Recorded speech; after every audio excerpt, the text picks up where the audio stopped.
So as Maggie mentioned, the title of my talk is The Evolution of Delivery, Learning from Experience.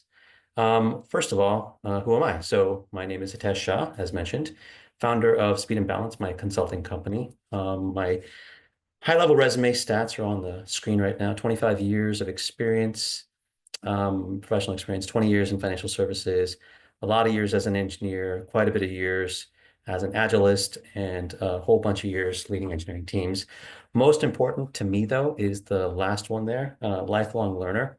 I value learning pretty much over almost pretty much anything else, but one of the uh, just to give you a little bit of a side note, right? I mean, I'm founder of a consulting company, but I'm also the founder of a product company that I kind of built as a result of learning something about AWS, some of the services that AWS offers. So I was experimenting with a bunch of things, and I was like, well, if I string all this stuff together, I might have a product that I could, try to sell. So I can talk more about that company later if anybody has any questions, but let's go ahead and dive in and let's talk about. So we're talking about evolution.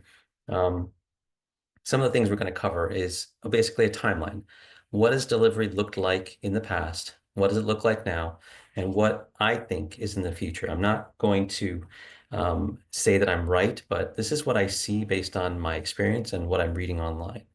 So let's talk about ancient history, as my kids would say, when I was a kid, right? Pre-industrial revolution, delivery was mostly physical. It was very labor intensive, and it was very, very one-off, bespoke delivery. In many cases, a master craftsman would get a commission from somebody rich and powerful or famous, and they would build, a one-off type of thing, like a Stradivarius violin or a microscope for a specific person or institution. The challenge with these things, because of the custom nature, it was very difficult to scale. It was also very difficult to standardize. You can see on the picture on the left, there's four different types of microscopes, that it's very difficult to standardize when everybody makes things their own way. So this was one of the challenges, not to say that the products were poor. Clearly, a Stradivarius violin is a very high quality product, but it was very custom and one-off. There was no standardization. There was no ability to scale at that point. Late 19th, early 20th century, we saw the introduction of the Industrial Revolution. So the big focus here came in on standardization. Industrial Revolution is typified by the assembly line process where, you know, you're working at a station, you do one specific thing, and then the product you're building moves on to the next person, and they do one specific thing, and it moves on to the next person, and they do one specific thing. And by the time you get to the end of the assembly line, you have a car, right? Ford, obviously, Model T assembly line is very well known throughout history. But the key here was standardization. Standardization really was the name of the game that allowed the production process to scale. And so you had mass production. If we keep fast forwarding to maybe the second half of this century, we run into the waterfall model for software development. Most of you, Agilists and others, have seen waterfall. You've heard of waterfall. It's been around for 50 plus years. And if you look at the details of the waterfall, it's structured, it's sequential. There's step one, step two, step three, which sounds a lot like the assembly line model. In essence, I mean, again, I like to think of waterfall as kind of the digital version of the assembly line, right? Where you have a requirements gathering phase, and that has a very specific skill set, and one person or a team of people do that phase. It takes 3 months, 6 months, 9 months, whatever. Then you move on to the architecture, generating architecture diagrams, et cetera. And that is a separate set of people that work on that for 3 months, 6 months, 9 months, 1 year, whatever.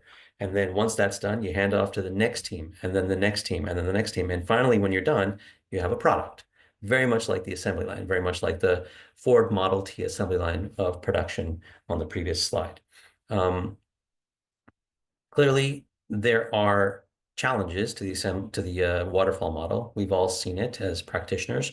The timeline on these things is usually very long, and the big emphasis here is planning. But the reality is, and as anybody that's kind of seen this, and I think there's a famous quote somewhere, might have been Mike Tyson. You can plan as much as you want, but your plan is only good until until you get punched in the face or something like that, right? Proverbially, you can get uh, scope creep or change in funding, or company might get bought out, and all of a sudden your 3-year, 4-year timeline, this long plan of detailed set of steps to get from the beginning to the end, is now thrown out the window.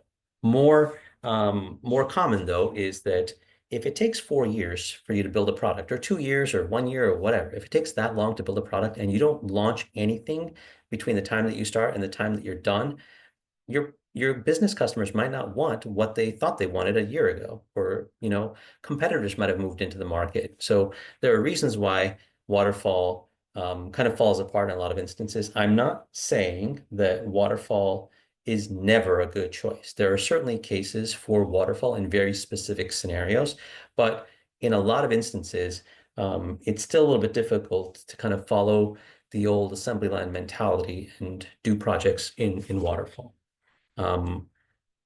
So about a quarter century ago, a bunch of software engineers met at a ski resort and penned the Agile Manifesto, which kind of gets a lot of its principles from Lean, which is, a Toyota production system.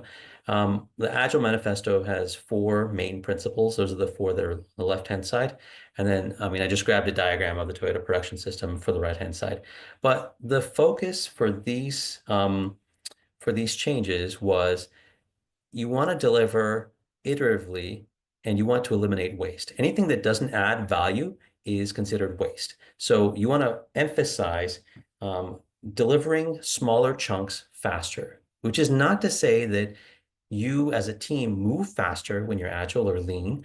It's just that you focus on the things that are of most value, and you get stuff into your users' hands to determine whether or not that is of value. This is a big shift, right? And all of you guys know this, right? If you're agilists, you know that paradigm shift away from this massive plan to flexibility, flexibility around scope, flexibility around timelines, et cetera. And it has a tremendous amount of power. So my question to you next, and this is going to be controversial, and I'm going to ask for a show of hands or put something in the chat. Is Agile dead? You read a lot of LinkedIn posts, you see a lot of people arguing both sides of this. Give your thoughts. Is Agile dead, yes or no? So we got a couple people saying no. Anna, great answer. Don't think it's dead. I think it's evolving through change. Nope, just restructuring. Scrum Master, not project manager. Yep. Okay, good. Now, here's what I see, right? Is Agile dead? I don't know.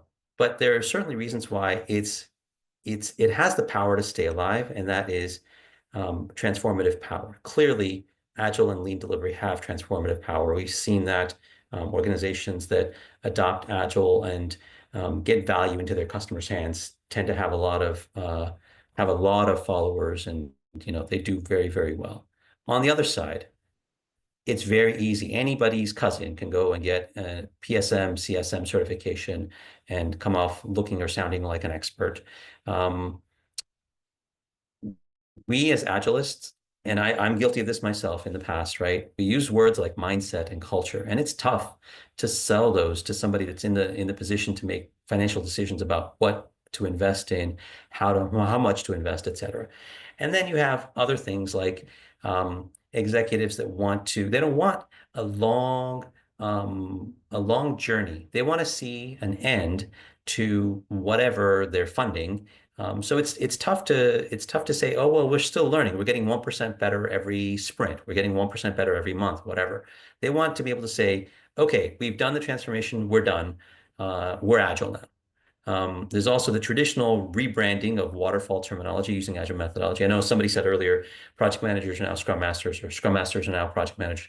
Yes, but it's interesting to see, and I'll share a little bit of an experience from my last company that I worked at, where they had a position for engineering managers. And they were, going through a scaled agile transformation, and they just rebranded all the engineering managers to be release train engineers. And like they didn't have the skills to do that. They didn't have the desire to do that. They were engineering managers. They wanted to stay technical. They wanted to stay down and in with the weeds and work with their team to deliver engineering excellence. But to rebrand the engineering manager who basically led the team to become a release train engineer. I mean, that was the strategy that the company used to go agile or to go safe. And then the other side of it, we also have uh, I'm going to say this. I apologize if it's a little bit blunt, but I'm a blunt guy. Um, we have agile purists who uh, apply agile like as if you do anything that deviates from the what's in the book, then you're doing it wrong and you can't do that, right? That dogmatic application of agile principles is always a little bit of a challenge. So having said all that, clearly I've said a lot of stuff about why I think agile could be you could make a case for agile being dead. I am not going to answer this question. I'm actually going to cop out and move on to the next slide. So okay, so what's next? This is what I feel like is the next step in our evolution of delivery. One is to adopt core customer-centric principles. I intentionally left the word agile and the word lean out of here. It'll sound familiar. The principles sound very familiar because they come from agile and lean, but I also realize that agile and lean are very loaded words right now, and they have a very specific connotation right now. The second thing is understand the technology landscape. And the third thing is lead by example. So let's talk a little bit about core customer-centric principles. One, what do your customers want? What do they actually need? And what can they live without? So these are three key questions for me. What do your customers want? Have you asked them? Did you drill into why they say they want whatever they say they want? What do they actually need? Have you thought about that? Right? There's a famous quote. I don't know if this is actually if this is actually true or not, but Henry Ford was quoted or credited as saying something like, "If I asked my customers what they wanted, they would have said a faster horse." So, understanding what your customers want and drilling into that to find out what they actually need are two key principles in order to ensure successful delivery. And then the third question, which I think comes from Agile, is maximize what you don't do. And I'll share an anecdote here from one of my previous companies where I was working at a company. I came in as an engineering leader, and the department that I was interfacing with, the business unit that I was interfacing with, was very underserved by technology for quite a number of years, almost 10, 15 years that they had gotten underfunding from a technology standpoint. And my manager and I kind of put together a business case. And it was, not huge, but it was way bigger than what they were accustomed to. And so when we finally got the business case approved and we went to the business and said, okay, we're here to kind of modernize the technology that you're working with. They asked for everything. They asked for everything. They wanted an application. It was a case management application, legal cases that go through a legal workflow. They wanted the application to look like a mix between Miro and Microsoft Project and Google, with the simplicity of Google. I'm like, you guys, you're not going to need that. And so, I thought that, and my boss, my manager, kept using the word Yagni, Yagni. I was like, what the heck does Yagni mean, right? And he finally explained to me one day. He's like, Yagni is an acronym. It stands for you ain't gonna need it. I was like, wow, okay, that is again, he was a blunt guy. I'm a blunt guy. So I was like, yes, Yagni is I can deal with the Yagni. So understanding what your customers want, what they say they want, what they actually need, and what they can live without are key to successful delivery moving forward. The Dilbert comic, I forget, many, many years ago about the Dilbert's interviewing the customer, and the customer's like, well, what can you build? And he's like, well, I can build whatever you want me to build. And he's like, and the customer's like, well, can you build something that'll tell me your requirements? I'm like, what? That's hilarious, right? Like, I don't know what I want, right? So asking them and trying to deeply understand not just what they want, what they say they want, what they need, but also understanding the business context, understanding those really complicated legal workflows, right? There's a evidence gathering phase, and then there's a deposition phase, and then there's putting together your legal case, and then there's the hey, customer, here's the case that we have against you. Do you want to admit pay a fine and then move on, or do you want to refute what we're saying and then we'll take you to court, that sort of thing, right? So, I mean, understanding the full workflow, and every one of them had, branches here and branches there. So understanding that to really kind of get a sense for what we think they would benefit from, and then validating that with the customer. I mean, there's a lot of nuance there, but definitely understanding what your customers need, I think, is a key principle here. Okay. Principles number two, uh, get those customers involved. Get their feedback, right? Build something, have the customers test it, and then provide feedback, and then iterate, et cetera, is a standard feedback loop. Getting them involved in the design discussions, right? Like, do you want infinite scrolling on this list of tasks that's in your project plan, in your legal case? Or do you want categorization? You want to know all the tasks in the deposition phase. I can filter by that. Getting that type of feedback on the design discussions, getting feedback on new features, right? Hey, we've launched this new, contact card for the people that you're going to try and sue. And you can click on that to get to other litigation that you might have in force against them, in flight. Is this something that's of value, right? So understanding that and getting feedback, and then iterating quickly, right? Don't wait until everything is done before you ship anything, right? And I'll give another example from that same client that, our attorneys, our business partners were the attorneys. There were 7 legal outcomes that were in the workflow. When I put together, when we put together the timeline to build everything, it was, 2 years to go build all the features to implement all 7 workflows into the case management system. And when I talked to when I got that estimate, I was like, okay, fine. If it's going to take two years, it takes 2 years, but I don't want to wait 2 years to deliver anything. I want instead, let's figure out how we want to do this, right?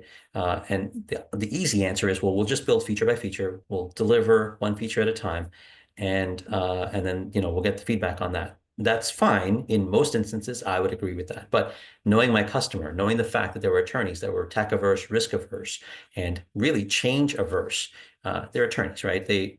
I apologize to any attorneys if I'm stereotyping, I apologize, but attorneys tend to be very fixated on, don't change my process, don't move my cheese, so to speak. And so knowing that we would have to go through that, instead, I tasked the delivery teams, to change their approach. Instead of focusing on feature by feature, give me the set of features for one legal outcome. Let's release one legal outcome.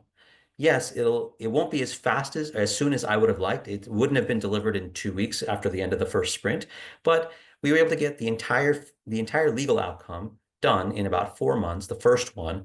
And we did some data analysis to figure out which legal outcomes were the most prevalent. So the one that had the most number of cases, or the highest percentage of, flowing down that workflow, that's the one that we built and launched first. It took 4 months, right? Well, we launched it in 4 months, and it was a great, pleasant surprise to kind of see the attorneys and the paralegals kind of really leaning into it, because it was frictionless for them, right? Again, that goes back to understanding your customers and getting feedback on the new features. I knew that it would have been a very hard sell if I launched feature by feature. It would have been too many changes, right? Number one. Number two, it would have not allowed them to finish anything in the new system, because one feature is not enough. They need to be able to do all of the work for a specific legal outcome. So breaking the delivery up in that way, knowing my customer, really was the key thing in that example. It's kind of a version of this, but a little bit different. Next, the technology landscape. There's a principle in the Agile Manifesto that says individuals and interactions over processes and tools, but that doesn't mean you skip all tools altogether. Clearly, there are some tools like test automation, CI/CD, that I would argue are necessary in order to deliver quickly. If you've got an enterprise scale system that has thousands of lines of code and you want to build a new feature, it takes a sprint to build a new feature. It would be impossible to test all the thousands of lines of code without automation testing. Impossible. I know it's a very a very polarizing stance, but uh, I know that Agile says, the Agile Manifesto says, uh, individuals' interactions over processes and tools. But there are certainly some tools out there that kind of go hand in hand with Agile. CI/CD is another one, right? Getting deployments through your dev and test environments and into production. I've worked on teams that had no CI/CD. I mean, it took us a month to build and another month to get something deployed to production. And then I worked on teams that had a full CI/CD pipeline where the changes that were made today were deployed today. Changes that were made this morning were deployed this afternoon. And we were able to get that stuff into our users' hands. It would not have been possible without some of these tools. So that's one thing. Understand the technology, especially the technology that enables you to do the things to iterate and deliver value more quickly, because that's really what it comes down to. And then the second atom of it is Gen AI. There's obviously a lot of discussion around Gen AI. We've seen on this meetup, right? And I'm just listing out a couple of talks that have happened on this very meetup over the past 6 months about people using Gen AI for things like practicing interviews and writing resumes. John had a couple of talks on those two things. We had a speaker come in and talk about corporate sustainability initiatives using Gen AI, end-to-end project management. I thought that was a fantastic one, the end-to-end project management, where the speaker kind of used AI to take a one-sentence description of a system that they wanted to build. It was hypothetical, but took a one-sentence description of a system they wanted to build, had the AI generate all the features, generate all the stories, write all the acceptance criteria, write all the project plan, the timelines, the budget, and then be able to track against it. All theoretical, but all done in a matter of minutes or maybe hours rather than weeks or months of an entire project management team doing that. And then one thing that I know we talked about, I think I missed that meetup, was developer experience, right? Your engineers that you interface with have tools to make their lives easier, and that are based on AI, Cursor or GitHub Copilot, or any of the other things that are like that, right? Understanding what AI can do and leveraging it, I think, is going to be important for delivery going forward. And then the last bit, which is a little bit of hopefully a little humor, is lead by example. This is a phrase that um, uh, my Taekwondo instructors drill into us. Lead by example. It's meant for the kids in the class, but it's relevant for us as well. So I'm going to give a couple of examples, and this is again from my experience, from my past, and I will also admit that I've been that guy for at least one of these here, right? So here's an example. I once worked with an Agilist who did a good job coaching their team to be cross-functional by asking the developers to test, but who refused to take on TPM responsibilities, setting a poor example of being cross-functional. Anybody raise a show of hands? Anybody seen this, done this, been that guy? It's okay if you don't want to admit it, that's fine. Okay, next. I once worked with an Agilist who did a good job coaching their team to be flexible with scope, but who insisted on implementing every Agile ceremony in exactly the dogmatic way, setting a poor example of flexibility. Flexibility is important. It is one of the key principles that is going to be necessary to move forward. We can't be rigid in what we build and deliver successfully. And then the third example is I once worked with an Agilist who did a good job coaching their team through developing customer feedback mechanisms to inform future product decisions, but who used the retrospective solely to review sprint metrics, setting a poor example of incorporating feedback from their team, their customer.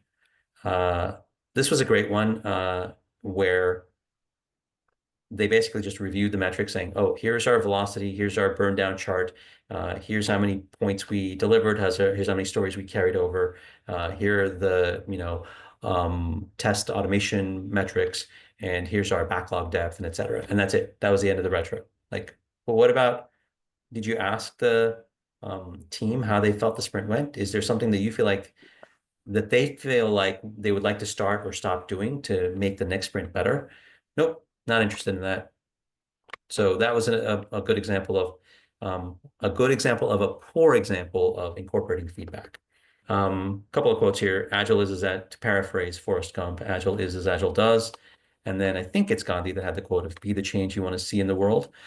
So that's the end of my presentation. I welcome any questions anybody has. I'm also popped in the QR codes for my LinkedIn profile and the Speed and Balance website. So